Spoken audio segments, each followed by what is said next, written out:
You've been using the most powerful force in the universe your entire life. Every single day. Every single moment. And you probably don't even know it.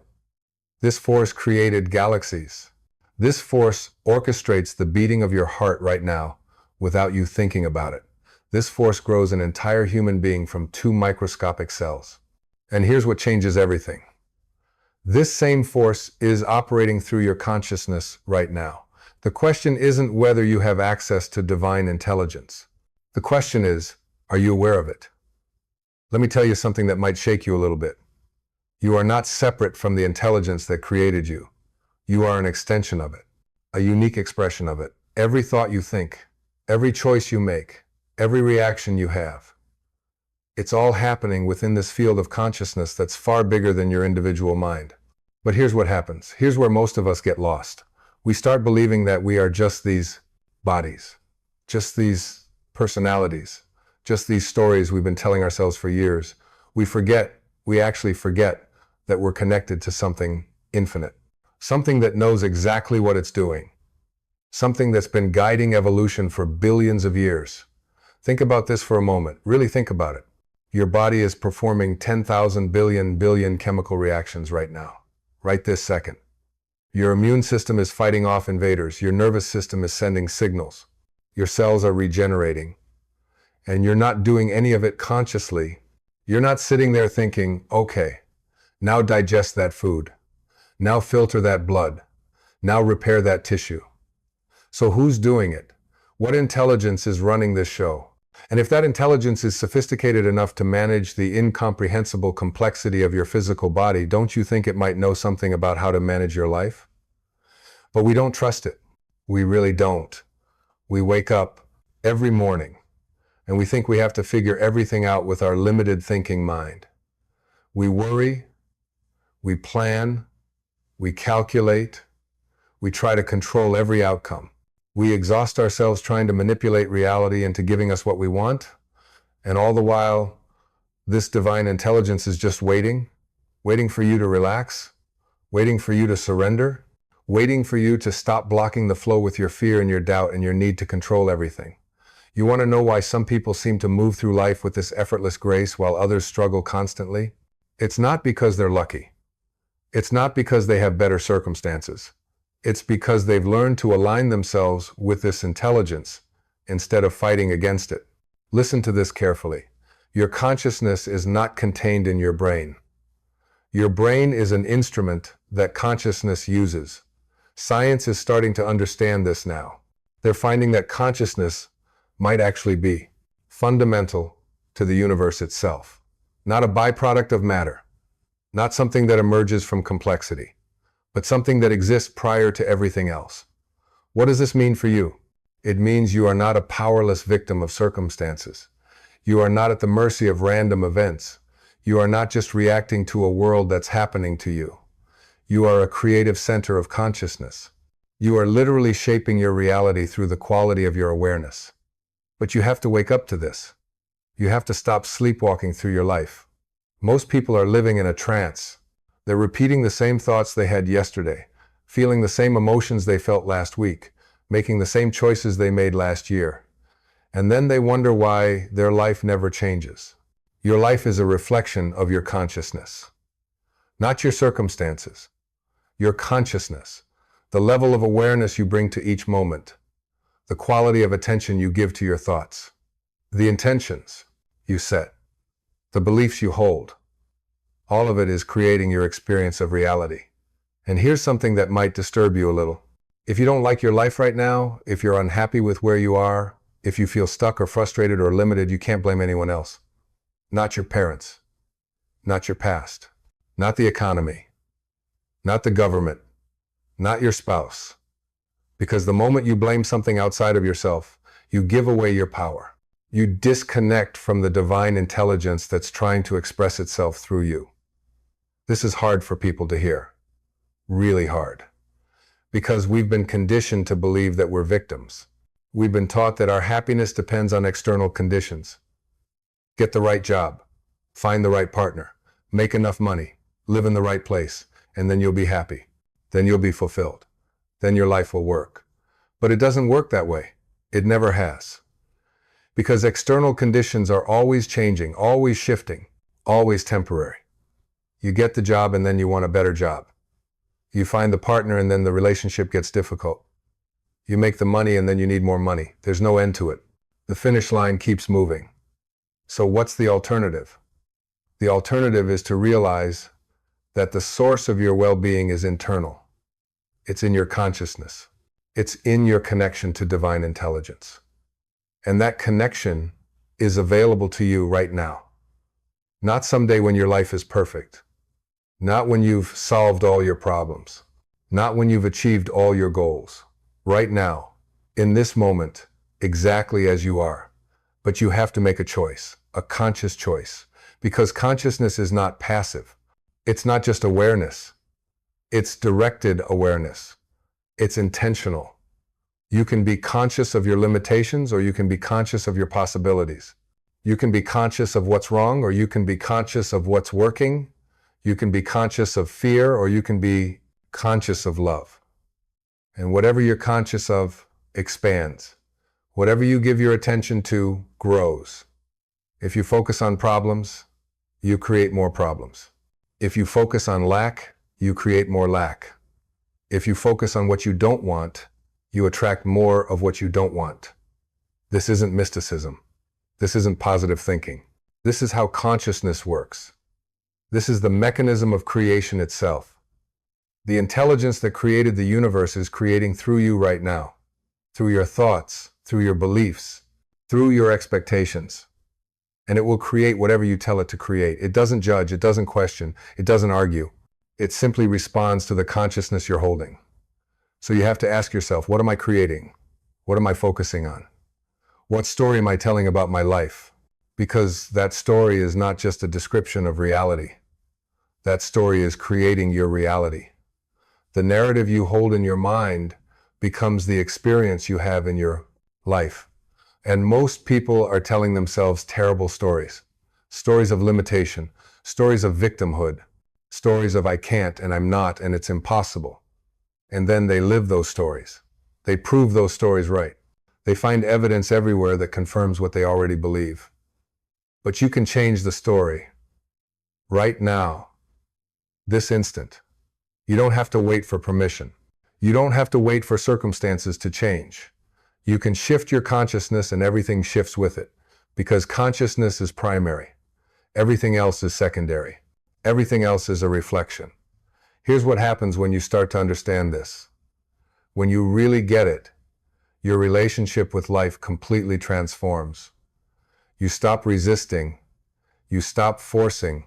You stop trying to make things happen through sheer willpower and determination. Instead, you start allowing. You start cooperating. You start moving with the intelligence that already knows the way. This doesn't mean you become passive. It doesn't mean you stop taking action.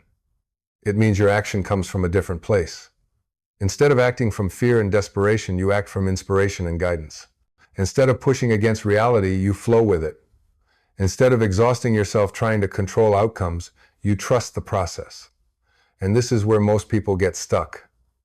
They don't trust. They can't let go. They're so attached to their way of doing things, so convinced that they know best, that they block the very intelligence that could help them. You see this everywhere. In relationships, in careers, in health, people praying for help while simultaneously refusing to change anything about themselves. People asking for guidance while ignoring all the signs and synchronicities showing up in their lives. People wanting miracles while staying completely closed to any possibility that doesn't fit their limited understanding of how things should work. Divine intelligence doesn't work according to your timeline. It doesn't work according to your preferences. It doesn't work according to your ego's demands. It works according to a much larger plan, a plan that sees the whole picture, a plan that knows what you need far better than you do. But your ego doesn't like this. Your ego wants to be in charge. Your ego wants guarantees. Your ego wants to know exactly how everything is going to unfold before it's willing to take a single step. And as long as your ego is running the show, you're cut off from divine intelligence. You're living in separation. You're trying to do everything alone. And that's exhausting. That's why so many people are tired. Not physically tired, spiritually tired. Tired of carrying the weight of their entire life on their shoulders. Tired of thinking they have to figure everything out. Tired of being responsible for outcomes they can't control. What if you could put that burden down? What if you could stop trying so hard? What if you could relax into the knowing that there's an intelligence far greater than your thinking mind that's taking care of everything? This is not about being irresponsible. This is not about abandoning effort. This is about aligning your effort with intelligence instead of fighting against it. This is about working smarter, not harder. This is about letting yourself be guided instead of always trying to be the guide. But to do this, you have to get quiet. You have to create space. You have to stop filling every moment with noise and distraction and busyness. Because divine intelligence speaks in whispers. It speaks in intuition. It speaks in feelings. It speaks in sudden knowings that arise when your mind is still. And most people never hear it. They're too busy, too distracted, too lost in the constant chatter of their thinking mind. They're so identified with their thoughts that they don't realize thought is just one small aspect of consciousness. There's something much deeper, much more profound, much more reliable than thought. You've experienced it. Those moments when you just knew something, when you had a gut feeling that turned out to be right, when you felt drawn to do something and it led to exactly what you needed, when you made a decision that didn't make logical sense, but felt completely right. That's divine intelligence. That's consciousness communicating with you. But you have to learn to trust it. You have to learn to distinguish between the voice of fear and the voice of wisdom. Fear is loud. Fear is urgent. Fear tries to convince you that you have to act now or something terrible will happen. Wisdom is quiet. Wisdom is patient. Wisdom simply knows and waits for you to listen. The more you practice listening, the clearer it becomes. The more you follow that inner guidance, the stronger it gets. The more you trust divine intelligence, the more evidence you receive that it's real and it's working in your life. And then something amazing starts to happen. Synchronicities increase. The right people show up at the right time. Opportunities appear out of nowhere. Problems resolve themselves in unexpected ways. Doors open that you didn't even know existed. This isn't magic. This is consciousness responding to consciousness. This is divine intelligence, orchestrating circumstances to match your awareness. But you have to do your part. You have to maintain the consciousness. You have to hold the vision. You have to stay aligned with what you want to create, instead of constantly falling back into old patterns of fear and doubt and limitation. This is the work. Real spiritual work. Not sitting on a cushion pretending to be peaceful while your mind races with anxiety. Not reading inspirational quotes while your life falls apart. Not talking about consciousness while remaining completely unconscious of your own behavior. The real work is catching yourself in the moment when you're about to repeat an old pattern and choosing differently. Noticing when fear is trying to take over and returning to trust. Recognizing when your ego is demanding control and surrendering to something larger. And it's moment by moment. Breath by breath, choice by choice. You don't transform your consciousness in one dramatic shift. You transform it through consistent awareness, through daily practice, through showing up for yourself again and again, even when it's hard. Especially when it's hard. Because this is how you break the patterns. This is how you stop repeating the same lessons. This is how you evolve. Every time you choose consciousness over unconsciousness, you're changing. Every time you choose awareness over reaction, you're growing. Every time you choose trust over fear, you're aligning with divine intelligence. And the changes might be subtle at first. You might not see dramatic results immediately, but you'll feel different. You'll feel more peaceful, more grounded, more connected, less anxious, less reactive, less controlled by circumstances. And that feeling is not nothing. That feeling is everything. Because that feeling is your consciousness shifting. And when your consciousness shifts, your reality must shift to match it. This is the law. The fundamental law of creation. Consciousness creates, always, without exception. You cannot hold one consciousness and experience a different reality. It's impossible. Your outer world will always reflect your inner world. The question is, what inner world are you cultivating? Are you cultivating consciousness of abundance or consciousness of lack? Are you cultivating consciousness of love or consciousness of fear? Are you cultivating consciousness of possibility or consciousness of limitation? Because whatever you're cultivating, you're experiencing. Right now, in this moment, your life is showing you exactly what consciousness you've been holding. And if you don't like what you see, you have the power to change it. Not by changing circumstances, by changing consciousness, by shifting your awareness, by aligning with divine intelligence instead of fighting against it, by remembering who you really are instead of identifying with who you think you are. You are not your body. Your body is a temporary vehicle. You are not your thoughts. Thoughts come and go like clouds in the sky.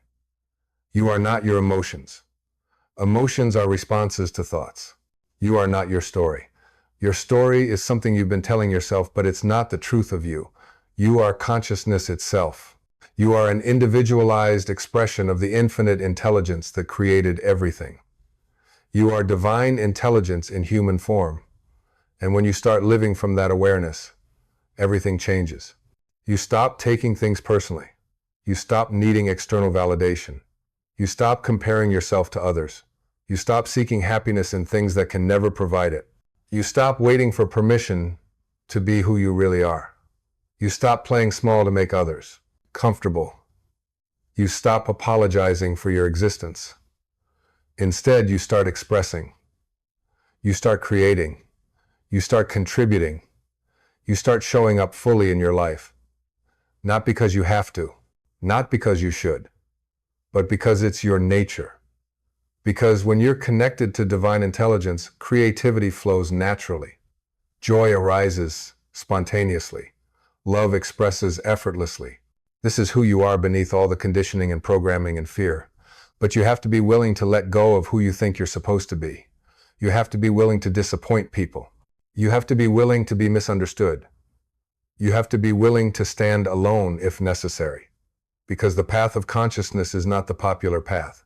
Most people are sleepwalking. Most people are living unconsciously. Most people are following the herd. And if you want to wake up, if you want to live consciously, if you want to align with divine intelligence, you might have to separate yourself from the crowd. This doesn't mean you become arrogant or superior. It means you become authentic. It means you stop pretending. It means you stop living according to other people's expectations and start living according to your own inner guidance. It means you stop asking, what will they think? And start asking, what do I know to be true? And what you know to be true is that you are so much more than you've been taught to believe. You have capacities you haven't even begun to explore. You have potential you haven't even begun to tap. You have a connection to infinite intelligence that's just waiting for you to acknowledge it, waiting for you to use it, waiting for you to trust it. But trust is the hardest part. Especially if you've been hurt, especially if you've been disappointed, especially if you've tried before and it didn't work. Your mind will tell you it's not safe to trust. Your mind will give you 1,000 reasons why you should stay closed and protected and in control. Your mind will try to convince you that divine intelligence is just a nice idea, but not something you can actually rely on. And that's when you have to go deeper. Deeper than thought, deeper than belief, deeper than any concept or idea. You have to touch that place in yourself that knows, that place that's always known, that place that existed before you were conditioned, before you were programmed, before you learned to doubt yourself. That place is still there. It never left. It's just been covered over by layers of fear and false learning. Your work is to uncover it, to remove the layers, to remember what you forgot. And you don't do this by adding more information. You don't do this by reading more books, or attending more seminars, or collecting more techniques. You do this by being still, by being present, by being aware, by watching your mind instead of being consumed by it, by observing your emotions instead of being controlled by them, by witnessing your life instead of being lost in it.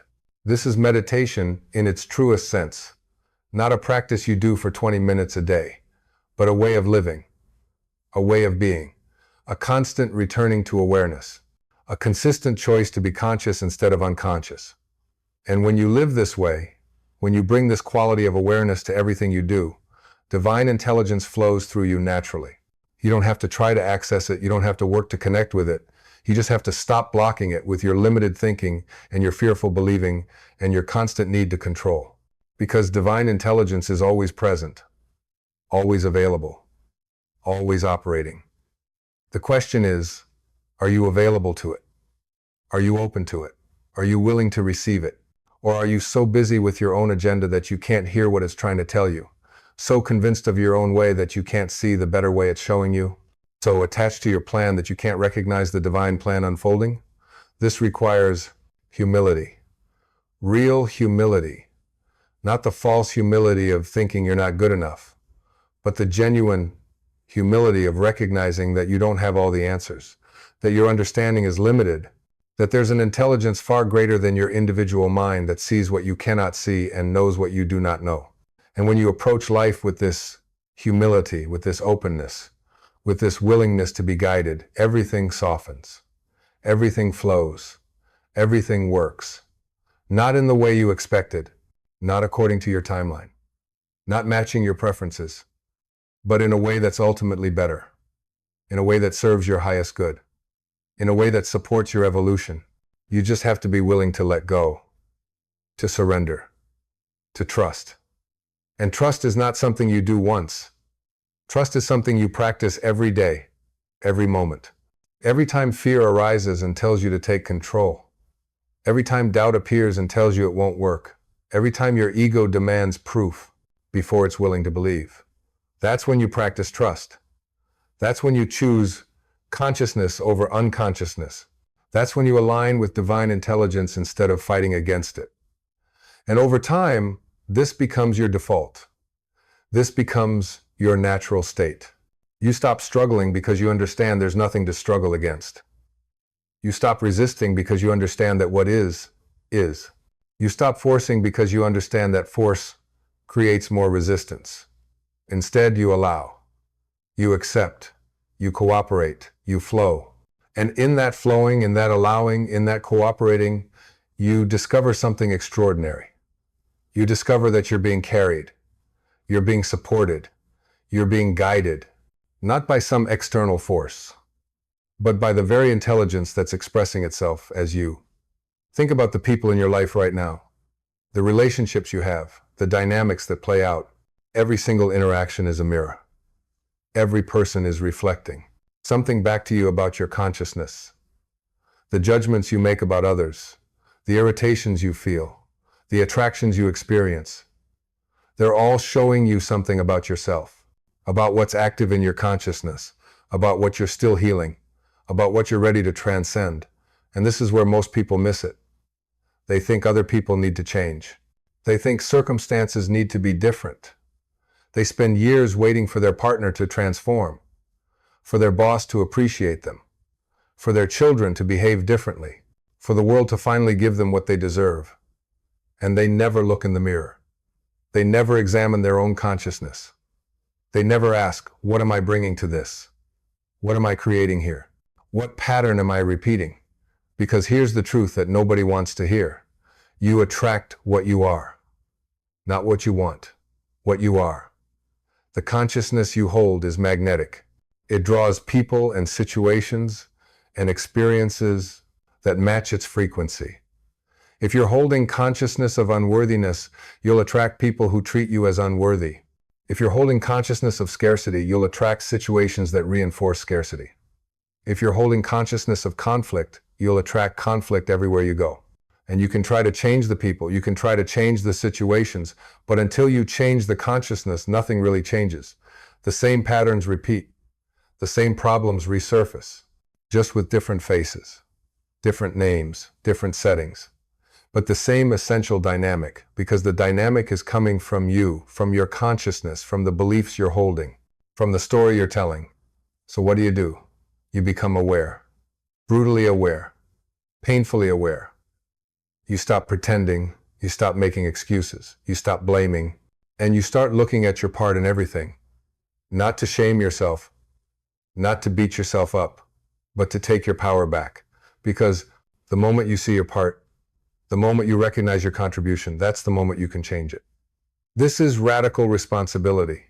Not responsibility in the sense of being at fault, but responsibility in the sense of being able to respond, being responsible.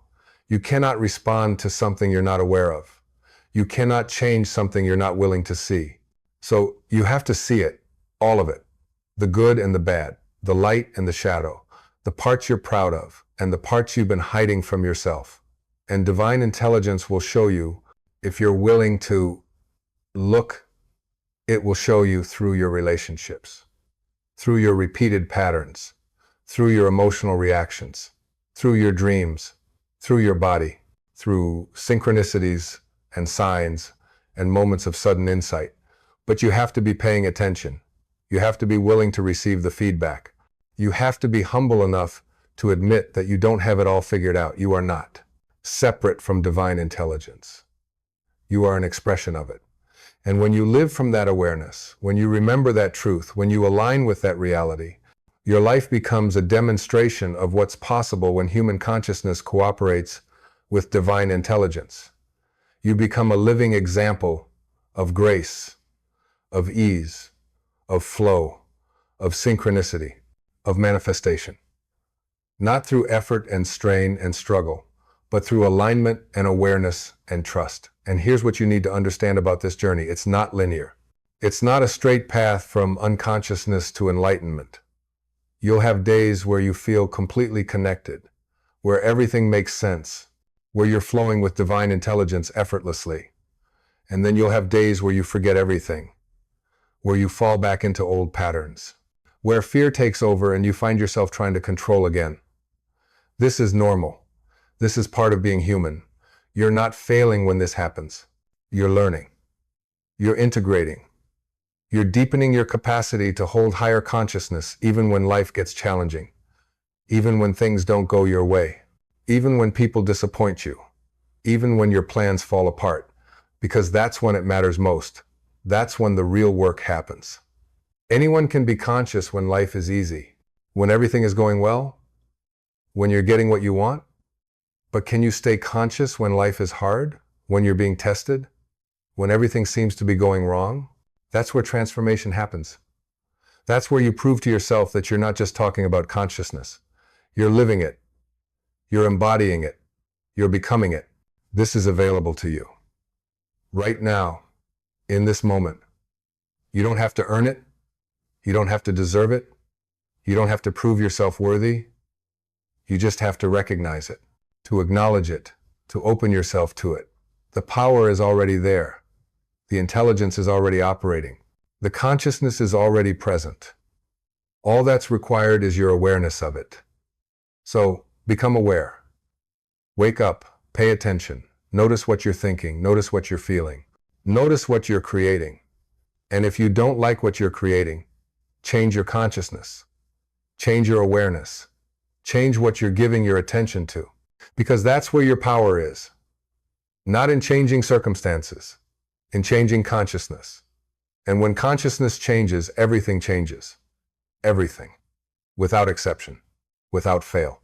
Without doubt. This is the truth. The fundamental truth. The only truth that matters. You are consciousness. You are divine intelligence in human form. And you have the power to create whatever you choose to create through the awareness you choose to hold.